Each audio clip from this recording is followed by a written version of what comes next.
With the news from this morning, there's a report that a Russian ship was shot, abandoned, perhaps. What can you tell us about that? So we've been in touch with the Ukrainians overnight who have said that they struck the ship with anti-ship missiles. We don't have the capacity at this point to independently verify that, but certainly the way that this unfolded, it's a big blow to Russia. This is their flagship, the Moscow, and they have now been forced to admit that it has been badly damaged, and they've had to kind of choose between two stories. One story is that it was just incompetence, and the other was that they came under attack, and neither is a particularly good outcome for them. Would you expect, based on some of the cruise missiles or other armaments we've provided to the Ukrainians and that other allies have provided as well, that there will be more incidents like this where more ships will be damaged severely? Well, without getting into sensitive operational issues, the president did go to NATO a few weeks ago and indicate to our allies that we are looking to facilitate the supply of coastal defense and anti-ship capabilities to the Ukrainians so that they can't be menaced from the sea. And that is being actively worked, and I'll leave it at that. Okay, so we recently, the president and administration provided additional amount of military assistance to the Ukrainians, I think $800 or $900 million. When you come up with those kind of numbers, do you sit down with the Ukrainians and say, what do you actually need? And do you know that the military suppliers, our contractors, actually have this stuff ready to go? Yeah, exactly. So we don't pick numbers out of a hat. In this particular case, the chairman of the Joint Chiefs, Mark Milley, and myself spent 2 hours by secure phone with the Ukrainian Chad, the chief of defense for Ukraine, and the chief of staff to President Zelensky. And we went item by item through their list, numbers, capabilities. Some of them are in our stocks on their priority list. Some of them are post-Soviet equipment that we don't have. And essentially what we do is we go through everything that we can acquire from our own holdings, everything that we can get our allies and partners to give. We put all that together, and we organize the logistics of delivering it. And the $800 million that we announced yesterday was everything that we could muster in a reasonable time frame to get to the Ukrainians so that they will have those systems ready to use for the coming battle in the East. And so if you go down that list, you'll see that it's all things that the Ukrainians have requested. And the President Biden had the chance to talk to President Zelensky yesterday to review the list with him, which, it was an extremely positive conversation. And then when they have those kind of discussions, is it in English or there's an interpreter? There is an interpreter, and actually quite a remarkably good interpreter who works for the U.S. government. But President Zelensky will occasionally switch into English. And so most of it is done through interpretation. But when President Zelensky wants to emphasize a particular point, or when they're sort of connecting personally, President Zelensky will speak in English. So when we provide weapons to them, to the contractors who might have the weapons in their supplies, if they just ship it directly, or they have to give it to the U.S. military and then we ship it over? So ultimately, the logistics are managed at the government level, not at the private contractor level, but I'll leave it at that because we've tried to protect the method by which we're actually moving the material into Ukraine. Okay. And there's a danger that maybe we won't be able to get these supplies in because the Russians might try to shoot down planes that are bringing these things in, or ships, or however they're getting there? So we have to be consistently concerned about the Russians trying to interdict weapon shipments, either from the United States or those that we've facilitated from our allies and partners. What I will say is this: the United States is not operating inside the territory of Ukraine. And so if the Russians obviously were to strike NATO territory where the material is being assembled, that would invoke Article 5 and would be a complete game changer. And their efforts thus far to try to interdict this material inside Ukraine have been limited.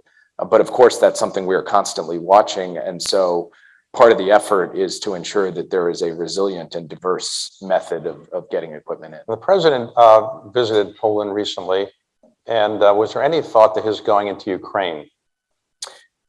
We did talk about it. I think the president would love the opportunity to go to Ukraine to show solidarity with the Ukrainians. The question of what kind of footprint that would require, what kind of assets that would take from the Ukrainians as well as from us is a very serious one for him. So it was not under any serious planning that he would actually go to Ukraine on that trip. There are reports today that a U.S. senior official will visit Ukraine. It was reported that maybe the Secretary of Defense or somebody like that. I assume you can't tell in advance, but can you suggest that maybe it would be a good idea if there were to be a senior official at some point, or you can't comment on that? I can't. I'm not going to speak to any question about a senior official visiting Kyiv or visiting Ukraine at this point, because we want to make sure if and when that happens, and obviously, you know, Kyiv stands, we want to get Americans back there, but if and when that happens, we'll want to make sure it's done in a very secure way. Okay.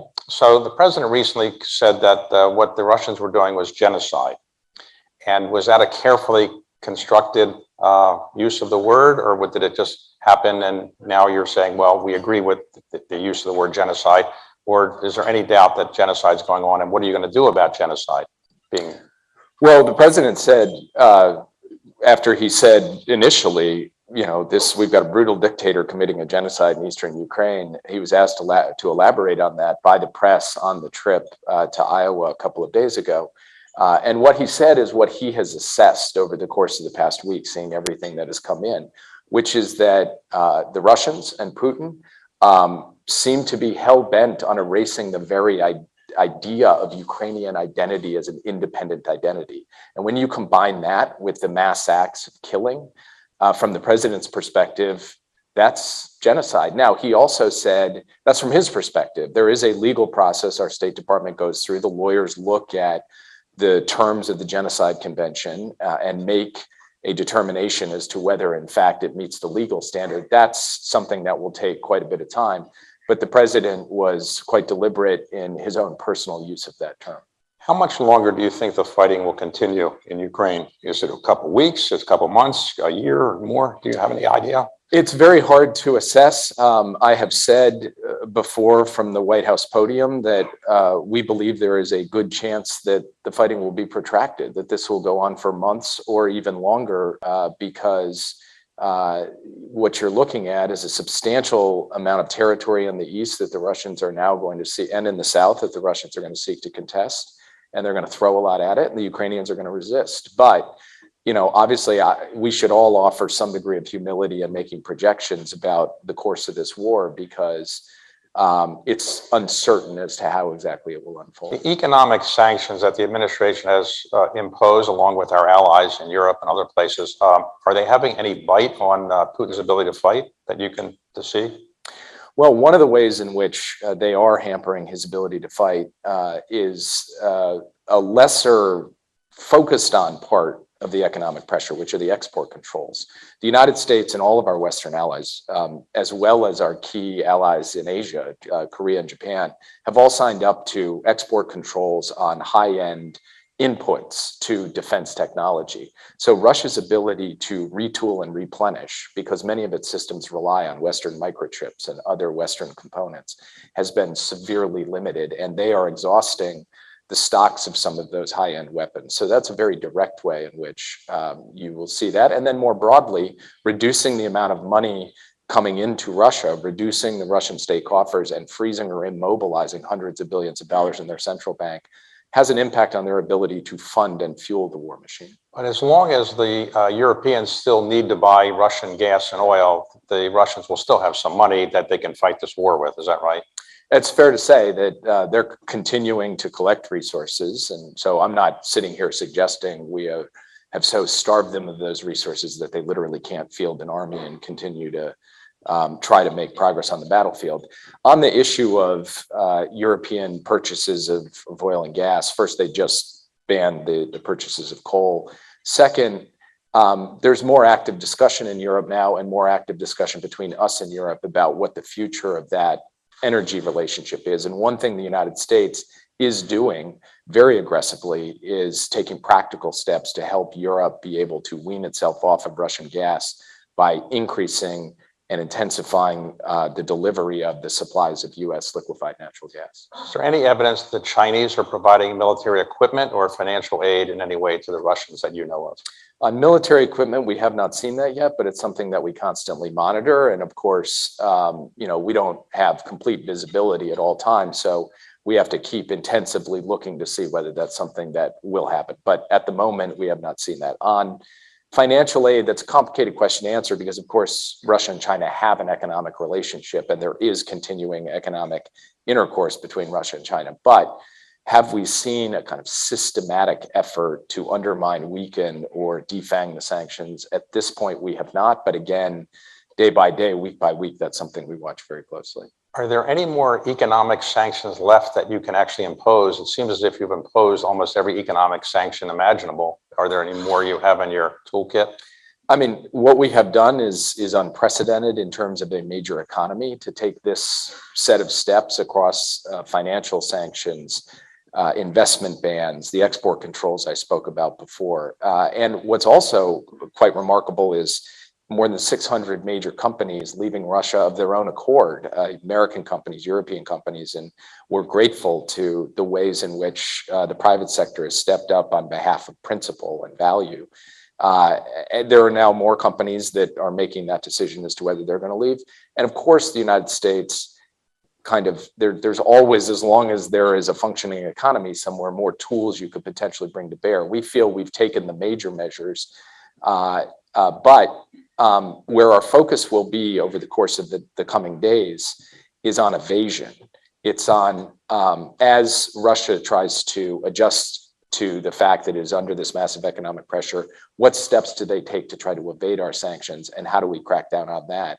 And I think we'll have some announcements in the next week or two that identify targets that are trying to facilitate that evasion, both inside Russia and beyond.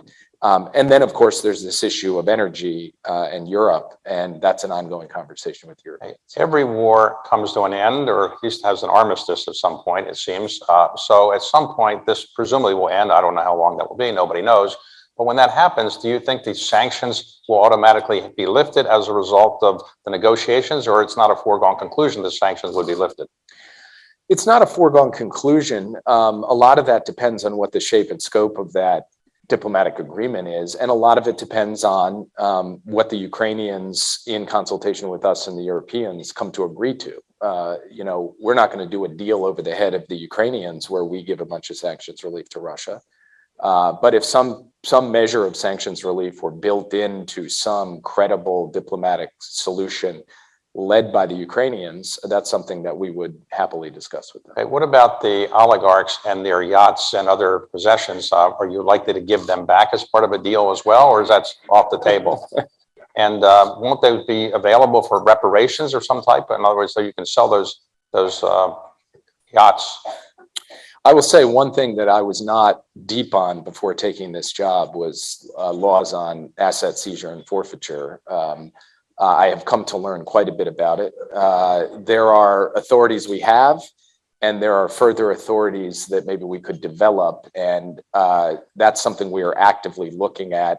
And I don't want to get ahead of any announcements, but the president is actively looking at how he can deal with the fact that as we seize these assets, our goal is not to give them back. Our goal is to put them to a better use than that. But I'll be careful in what I say today because there's an ongoing kind of policy process around how we end up dealing with that question.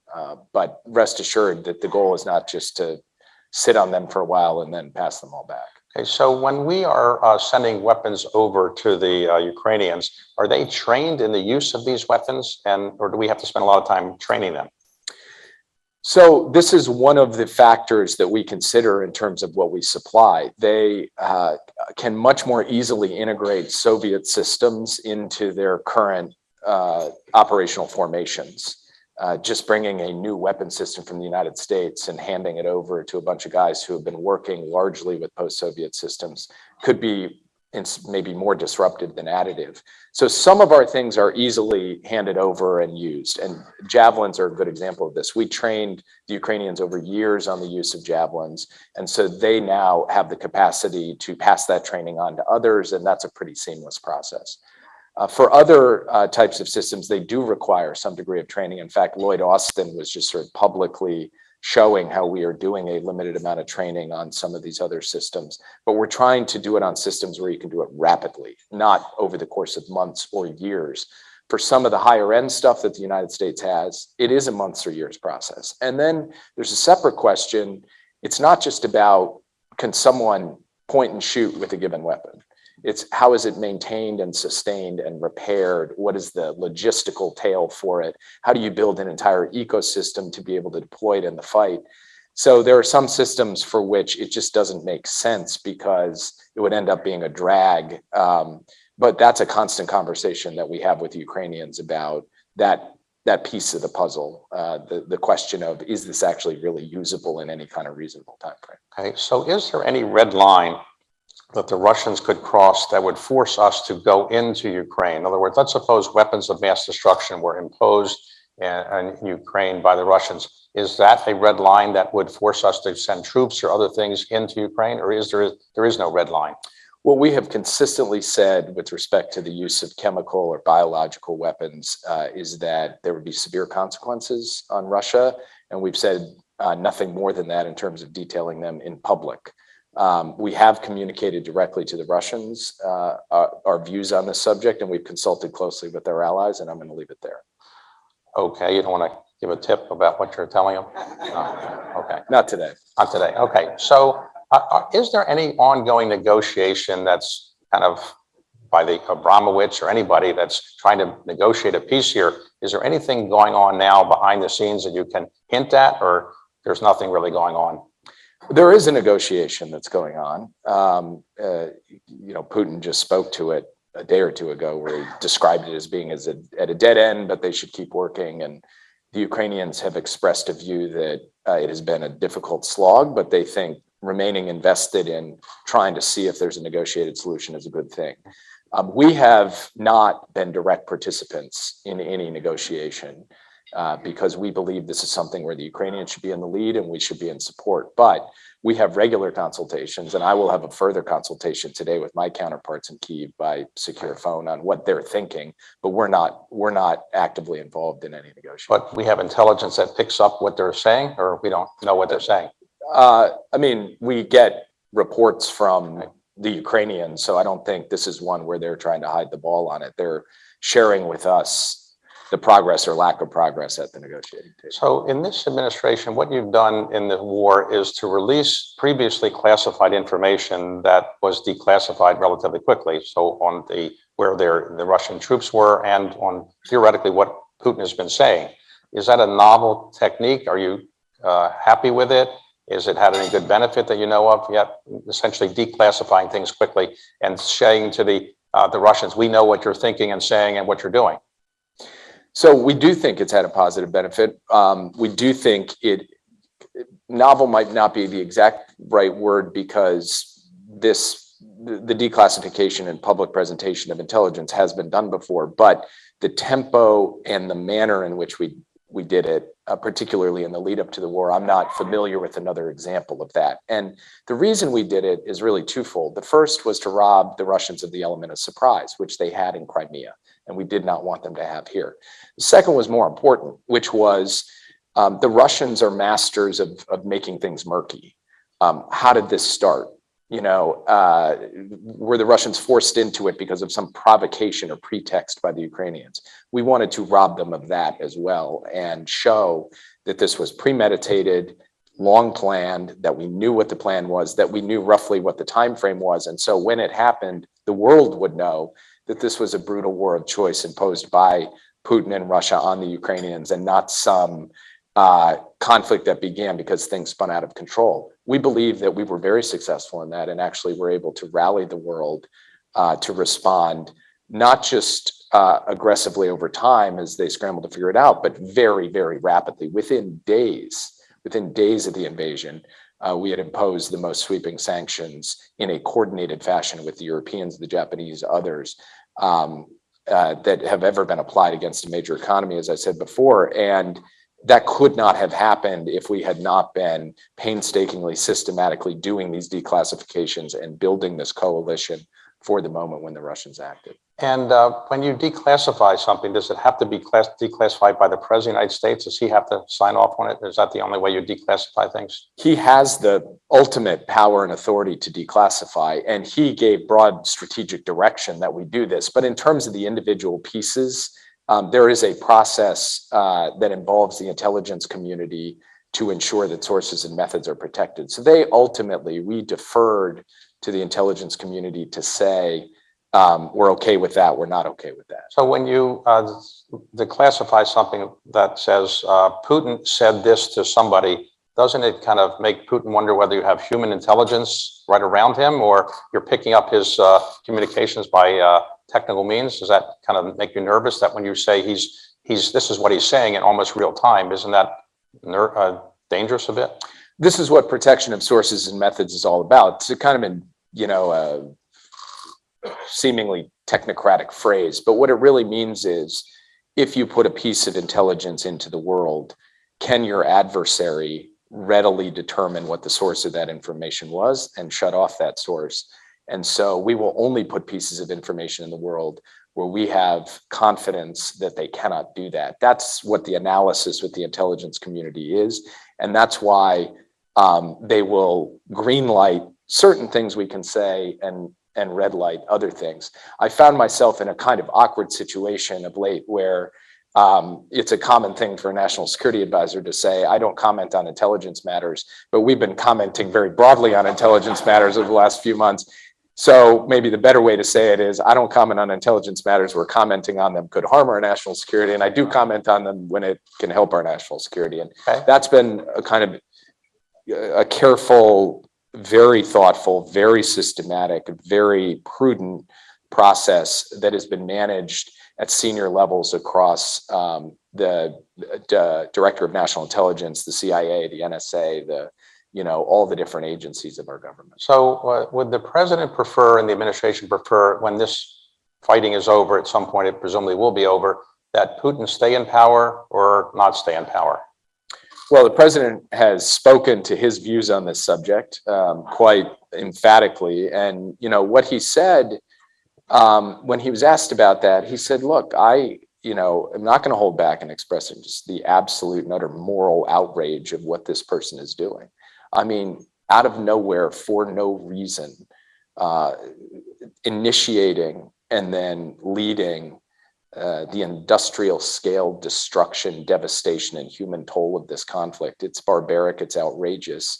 But he also made the point that the future of Russia is going to be decided in Russia by Russians. The United States is not enunciating some regime change policy. But that doesn't change the view that the president has of the absolute brutality that Putin has wrought and what harm he has brought from sitting where he sits. Now, when we are in kind of opposition to what Russia is doing, how do we deal with Russia on other issues, so on space issues or on other issues where Russia and we might have some common interest, or do we just have no relationship at this point as long as this war is going on? Well, one example of where, we've had obviously to continue to deal with the Russians is in the context of the Iran nuclear negotiations, where they're a member of the Permanent Five, plus one, plus Germany and the European Union. So it's not like American diplomats never come into contact with Russian diplomats, but in no area, in no arena is it business as usual. We do still cooperate with the Russians on the International Space Station. We did that at the height of the Cold War when we had, nuclear weapons on hair trigger. So we have a kind of muscle memory of being able to deal with Moscow, even in a context of extraordinarily heightened tension. Do you see any likelihood the president will talk to Putin in the near future by video conference or anything like that? We don't have anything on the horizon. So, okay. Let's talk about China for a moment. That's an easier subject. So Do you see any concern by the Chinese about what the Western allies have done in terms of putting sanctions on Russia, and they're maybe worried about something that they might do in Taiwan, or there's no similarity worth talking about?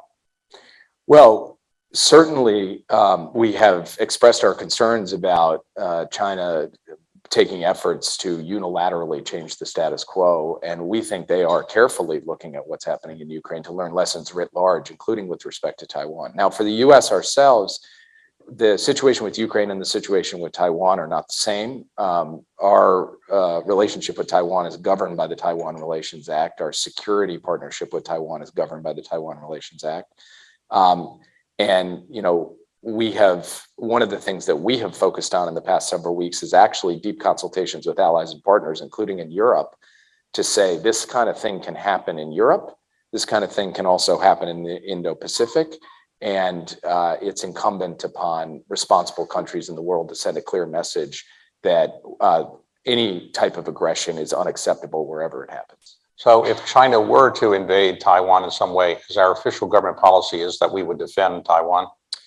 Our official government policy is that we're going to take every step we possibly can to ensure that never happens. Okay, let's talk about the Iranian negotiations. Where do they stand? Are they anywhere close to getting resolved? Over the course of the past few months, we've made a fair deal of progress in getting to the point where both Iran and the US could come back into the nuclear deal on a compliance for compliance basis. There are a few issues that have not yet been resolved. We are continuing to go back and forth on those issues, and we'll see where things land. If we get to the point where the president believes that there's a deal on the table that will put Iran's nuclear program back in the box it got out of when the previous president pulled out of the deal in 2018, and that it protects America's national security interest, he'll do the deal. If not, he won't. And the coming days and weeks will be telling. Okay, so I said earlier in introducing you, I think you are the youngest person to have this position. I'm not. You're not? Who was younger? McGeorge Bundy was younger. Okay, you're the second youngest then. Yeah. Okay, so but he wasn't a Rhodes Scholar, right? I don't know. So okay, all right. So okay, you're the second youngest, but I'm just curious how you have changed the process, if at all, in the national security process. Do you meet with the president every morning? Do you meet with him in the afternoon? How do you communicate with him about what you think he should know? And is it by written communication you mostly deal with him, or is it oral communications? I do meet with the president every morning that he's in Washington. We have something called the President's Daily Briefing, where myself and the intelligence community and a couple of other senior national security staffers will sit with him, not just to go through the daily intelligence briefing, but then to talk about issues that are on his mind. Some of them may be immediate. It might be the news of the day out of Ukraine, and some of them may be longer term strategic systemic issues. But we do that on a daily basis. And then ordinarily in the course of the day, there'll be at least one, if not two or three other engagements, whether it's a phone call to a foreign leader, a meeting in the Situation Room, me having to just go down to talk him through something that has developed. So there's a lot of both formal meetings on national security issues where we assemble the key national security principles, and just informal exchange on what is a rapidly developing and quite turbulent international environment. So when you got this position, I assume you heard from a lot of former national security advisors. What was the best advice you got? I think the best advice I got was to try to actually put time on the calendar to think, which sounds crazy, but like in this job, you essentially, you're subject to the tyranny of the inbox. There's so much happening. You could spend from early in the morning until early in the morning, the next morning, just responding. And so a number of them said, look, the thing I wish I had done more was literally put time to say, let's focus on the affirmative. How do we play offense? And I try to do that every day. I will say that is, as many of you know from other contexts, it's an extraordinarily difficult thing. But when I feel like I am actually being successful in my job are the weeks in which I am following through on that advice. And when I feel like I'm being less successful in my job are the weeks when I am subject to the tyranny. But it's a 7-day-a-week job. You don't just, on Saturday, you don't say, well, I'm just going to relax at home or something like that, right? No. So, Straightforwardly, no. Have you ever had a job? I mean, you've worked in the government before, as I mentioned in your introduction. Is there any job you've ever had or seen that's as intense as this job in terms of daily being on call all the time? I mean, I can think of other professions that are more intense in other ways. Private equity. Yeah, don't know about that, but in terms of the job in the government, I guess maybe the Deputy National Security Advisor has been a more intense job, actually, to be fair, but it is really intense. And one of the things that I think makes the job of the American National Security Advisor particularly intense is everything that happens everywhere on every dimension and every geography. Some piece of the US government has something to say or do about that. And that's true from the energy markets to a humanitarian disaster, to nuclear proliferation, to a terrorist incident, to a diplomatic agreement between two countries in a different part of the world and what its knock-on implications are.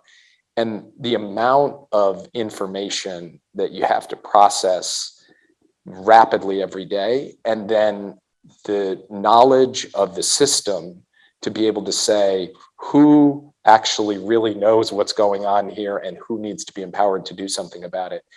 The diversity of that, the sheer diversity of that is the most, is probably the most challenging part of the job.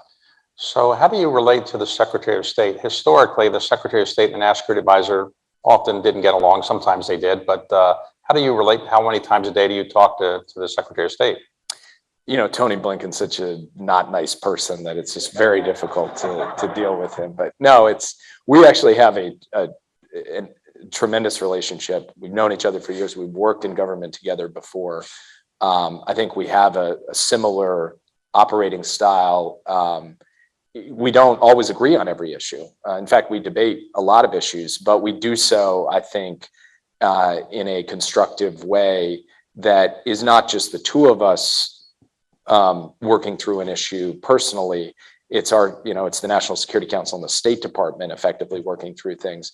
And I think it works very well. I talk to Tony every day, sometimes repeatedly. He's in my office a lot. He's over at the White House a considerable amount. His relationship with the president is extremely close and longstanding. And actually, that has been, in my view, a big asset in carrying forward what the president really has focused on, which is to elevate diplomacy and our national security and to give the State Department the kind of position in the U.S. government that it has long deserved and has not always had in previous administrations. So if you and Tony agree on something, and let's suppose the Secretary of Defense agrees as well, you go to the president, you're united. Does he ever overturn a united recommendation? Yes. Really? Yes, he does. Does he give you a reason, or he just saes, I don't like it? it? Yes, of course he gives a reason. Yeah. No, it's every third time he just does it, he actually, I have found this to be one of the kind of humbling things about this job is we can run a whole process that involves multiple layers of review and decision and a lot of people who are pretty smart and very knowledgeable on the subject all coming together collectively around a consensus recommendation. We can take it to the president, who will have spent that day focused on domestic policy or something totally different. And he will look at it, and then he will ask a question that makes you think, oh, wow, we didn't even really get to that. He will get to the heart of the matter and say, I question this underlying premise of the decision you just came out with. That happens more often than you might think. And lest you believe that that is some display of a messed up process or we didn't quite get it right, there is something about having a chief executive who has perspective, experience, the ability to kind of see things from multiple different angles, who just brings a different level of capacity to decision making. And it does mean that we will prepare consensus recommendations. He'll say, I don't buy that, you need to improve that, or I'm on the other side of that. And then, obviously he's the boss. But I think it makes for a more effective decision-making process that he engages in that way. So how has he changed since you were his national security advisor when he was vice president? Is he smarter than he was before? He's different. How's he changed? I think just being president is so different from being anything else in the world, let alone vice president. It's really the gravity of feeling about the decisions, the kind of weight of that. I think it gives you an intensity of focus on the stakes and the scope of every outcome that that manifests itself. Like you almost can feel it in the room, how a president is engaging a decision from basically how anyone else, a secretary, a senator, or even a vice president. So you've worked for Hillary Clinton, you worked for Barack Obama, you worked for Joe Biden. Who's the smarter of those? You're not going to answer that? No. Okay. All right. So you worked in the White House under President Obama. How is the national security process different now than it was then, or is it not much different? Some of it's similar. And in fact, I've learned a tremendous amount from Susan and Tom Donilon and Jim Jones, who were the national security advisors in the Obama era. So the fundamental kind of skeleton of the process is the same. I would say a couple things are different. One is the issue set has expanded over the past decade. Technology and national security, energy and climate and national security are only becoming more relevant. The intersection of foreign policy and domestic policy. COVID, I think, has introduced or elevated the kind of question of biosecurity, pandemic preparedness in a different way from how it existed before. So I've added directorates to the National Security Council. We have a different constellation of actors around the table, a broader constellation of actors around the table than has happened previously. And so I would say that's probably the biggest way in which things have evolved from the time President Obama was in office until today. Okay, so what time do you have for relaxation or just getting in shape? Do you exercise anymore? Do you have any time for that, or do you have any time for staying just healthy? Not really. And in fact, I'm not in fighting shape physically. Hopefully, I'm still in mentally good and emotionally good fighting shape. I do try to exercise, but I would say that the thing I've probably fallen down on the job most since beginning has been keeping up a really good exercise regimen and a good sleep regimen and a good diet. I mean, honestly, I've reverted to a certain extent to eating like I did in college. Really? At late nights at work, yeah. Okay, so let me ask you about mistakes. Everybody's made mistakes in life, I think. So would you look back in your time now at the National Security Advisor, would you say that you've made any mistakes that you can talk about publicly? Would you do anything differently with the way you handled Russia or Afghanistan in hindsight?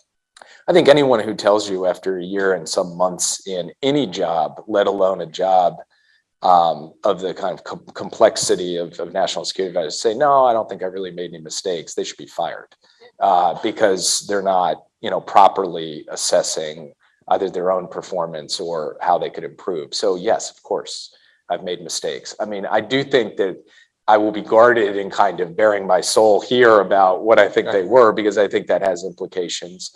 And then, with the question of Afghanistan, I get this question a fair amount. And, obviously, the way things turned out, I wish they had turned out differently. And if I could go back and make them turn out differently, I would. But, there will be time when I leave this job to actually kind of reflect on, was there a moment or a decision or a particular move we made or didn't make that would have dramatically or materially altered the outcome. I try to learn in real time for myself, but in terms of kind of meditating on that publicly, I'll wait for the future. Okay, so let's talk about for a moment other some troublesome spots in the world. Anything new on North Korea? Well, it has been a period of intense activity by North Korea in terms of the tests that they have conducted. They have conducted a series of shorter and intermediate range tests, followed by a couple of efforts to test longer range systems that they didn't really advertise publicly. In fact, we went out to say, hey, we think they're up to something here. And then finally, a few weeks ago, a test of an intercontinental ballistic missile, which they had not done previously. They had not done since 2017.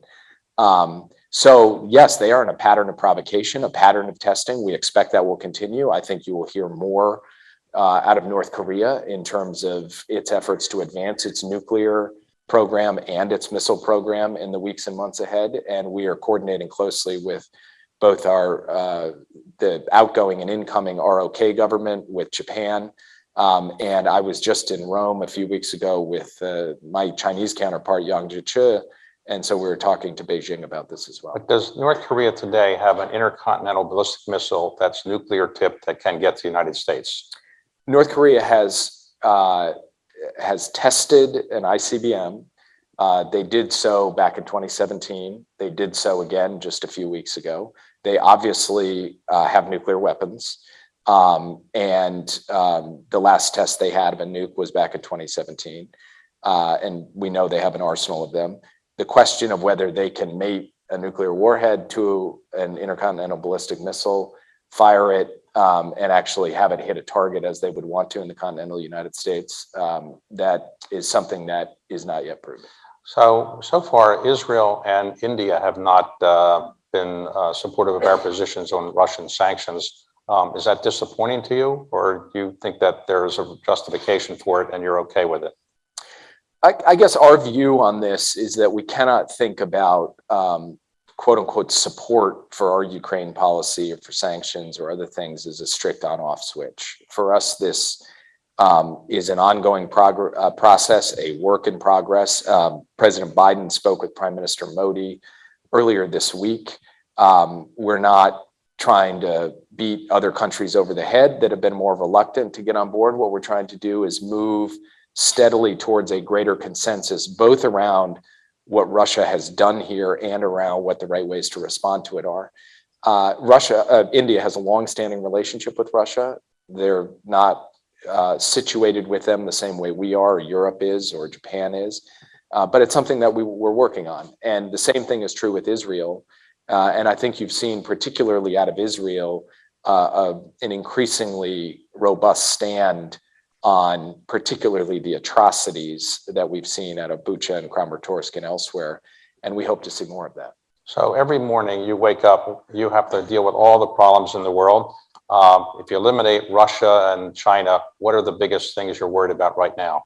Climate change, is that one of the things you're worried about, or that's not in your purview? Climate change is in all of our purviews, and it is something we worry profoundly about.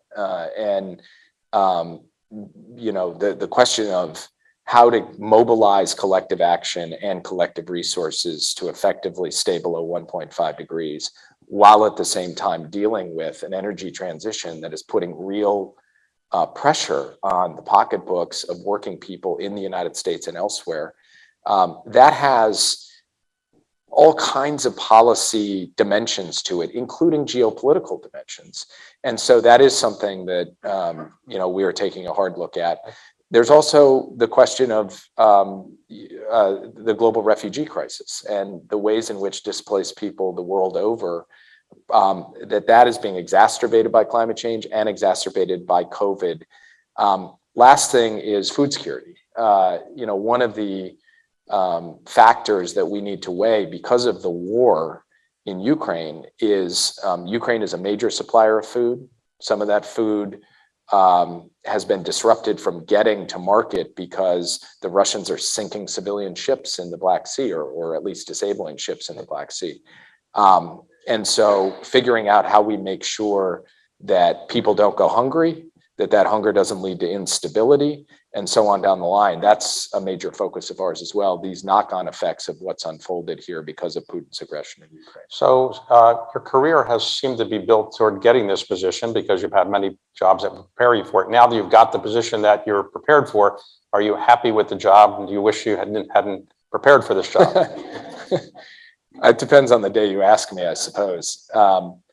Look, I think it's just an exceptional privilege to be able to have this job, but it's not easy, and it's the weight of this job. It's nothing compared to what I was describing before with the weight of being the president, but it's a weight to carry, and what I try to just do every day is try to justify the president's confidence in me having it. And what I do every night is not sleep, thinking about all the things I should have done the day before and what's coming the next day. So it's doing a number on my ability to be restful, I would say, but I'm happy to be in the position. But for the foreseeable future, despite all the challenges, you intend to stay in this job as long as you can, right? I have no announcements today about returning to spend time with my family. So, Jake, yes. I want to thank you for a very interesting conversation. I want to give you a gift which is authorized by the lawyers at the White House to give you, okay?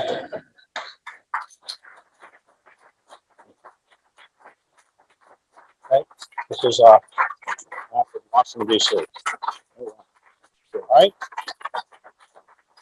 Thank you. Okay. Thanks very much. Okay. Thank you. Thanks a lot. Okay. Thank you all. Thanks, Jake.